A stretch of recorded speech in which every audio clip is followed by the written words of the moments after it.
ராமசேது என்பது இந்தியாவின் தமிழ்நாட்டில் உள்ள தனுஷ்கோடி மற்றும் இலங்கையின் மன்னார் தீவை இணைக்கும் சுண்ணாம்பு கற்கள், மணற்பரப்புகள், பவளப்பாறைகள் மற்றும் ஆழமற்ற கடல் பகுதிகளின் தொடராகும். இதற்கு ஆங்கிலத்தில் ஆடம்ஸ் பிரிட்ஜ் என்ற பெயரும் உண்டு. இந்த அமைப்பு மதம், புராணம், புவியியல், அரசியல், சுற்றுச்சூழல் மற்றும் தொல்லியல் ஆகிய பல துறைகளில் முக்கியத்துவம் வாய்ந்ததாக கருதப்படுகிறது. ராமசேதுவின் புவியியல் அமைப்பு. ராமசேது இந்தியாவின் தென்கிழக்கு கடற்கரைக்கும் இலங்கையின் வடமேற்கு பகுதிக்கும் இடையே உள்ள பார்க் ஸ்ட்ரெய்ட் பகுதியில் அமைந்துள்ளது. இதன் முக்கிய அம்சங்கள்: மொத்த நீளம் சுமார் 48 கிலோமீட்டர். கடல் ஆழம் பல இடங்களில் 1 முதல் 10 மீட்டர் வரை மட்டுமே. அமைப்பு: மணல் மேடுகள், சுண்ணாம்பு கற்கள், பவளப்பாறைகள் மற்றும் கடல் படிவங்கள். அருகிலுள்ள முக்கிய பகுதிகள்: ராமேஸ்வரம், கல்ஃப் ஆஃப் மன்னார். இந்த பகுதி உயிரியல் பன்முகத்தன்மை அதிகம் கொண்ட கடல்சார் சூழலியல் மண்டலமாக கருதப்படுகிறது. ராமாயணத்தில் ராமாயணத்தின்படி அயோத்தி இளவரசனான ராமர் தனது மனைவி சீதையை மீட்க இலங்கைக்கு செல்ல வேண்டியிருந்தது. அப்போது கடலை கடக்க முடியாத நிலையில் கடல் தேவனை வேண்டி வழி கேட்டார். பின்னர் வானர சேனையின் பொறியாளர்களாக கருதப்படும் நளன் மற்றும் நீலன் தலைமையில் பாலம் கட்டப்பட்டதாக கூறப்படுகிறது. ஹனுமான் மற்றும் வானர படையினர் கற்கள் மற்றும் மரங்களை பயன்படுத்தி பாலம் அமைத்ததாக விவரிக்கப்படுகிறது. இந்த பாலம் நலசேது என்றும் அழைக்கப்படுகிறது. பிற நூல்களில் உள்ள குறிப்புகள். ராமசேது பற்றிய குறிப்புகள் பல பண்டைய நூல்களிலும் காணப்படுகின்றன. மகாபாரதத்தில், ஸ்கந்த புராணத்திலும், விஷ்ணு புராணத்திலும் இதை பற்றி குறிப்பிடப்பட்டுள்ளது.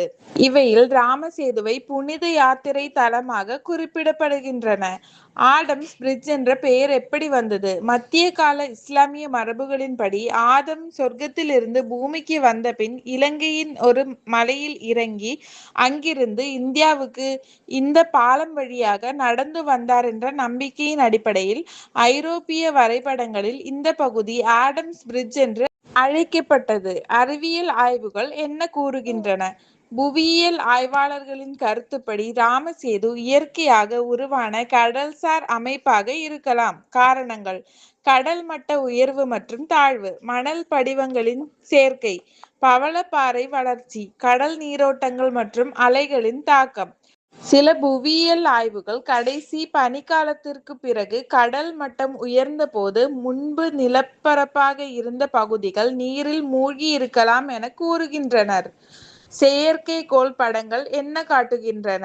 1990களில் வெளியான செயற்கைக்கோள் படங்கள் இந்தியா மற்றும் இலங்கைக்கு இடையே தொடர்ச்சியான அமைப்பு இருப்பதை தெளிவாக காட்டின. ஆனால் நாசா தெளிவாக கூறியது என்னவெனில், செயற்கைக்கோள் படங்களால் அந்த அமைப்பு மனிதர்களால் கட்டப்பட்டதா அல்லது இயற்கையாக உருவானதா என்பதை உறுதிப்படுத்த முடியாது.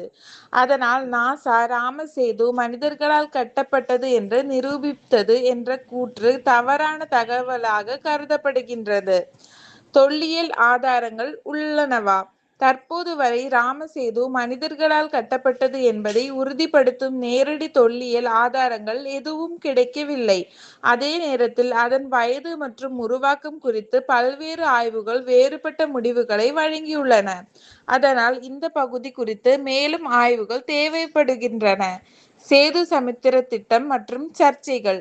இந்தியாவின் கிழக்கு கடற்கரையையும் மேற்கு கடற்கரையையும் இணைத்து கப்பல் கால்வாயை உருவாக்கும் நோக்கில் சேது சமுத்திர திட்டம் முன்மொழியப்பட்டது.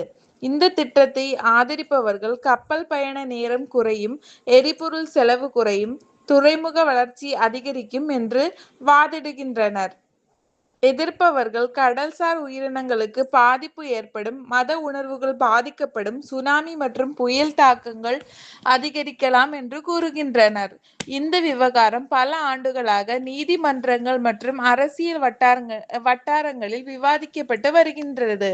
சுற்றுச்சூழல் முக்கியத்துவம். Gulf of Mannar marine national park இந்தியாவின் முக்கிய கடல்சார் உயிரியல் பகுதிகளில் ஒன்றாகும். இங்கு அரிய பவளப்பாறைகள், கடற்பசுக்கள், கடல் ஆமைகள், நூற்றுக்கணக்கான மீன் இனங்கள் வாழ்கின்றன. எனவே இந்த பகுதியில் மேற்கொள்ளப்படும் எந்த பெரிய திட்டமும் சுற்றுச்சூழல் தாக்க ஆய்வுகளுடன் மட்டுமே மேற்கொள்ளப்பட வேண்டும்.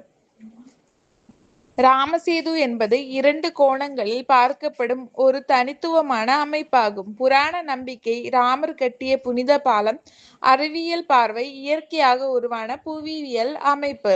இன்று வரை எந்த ஒரு தரப்பின் கருத்தையும் முழுமையாக நிரூபிக்கும் உறுதியான ஆதாரங்கள் இல்லை. ஆனால் ராமசேது இந்தியாவின் கலாச்சாரம், மதம், வரலாறு மற்றும் அறிவியல் ஆராய்ச்சிகளில் தொடர்ந்து முக்கிய இடத்தை பெற்றுள்ளது. நன்றி.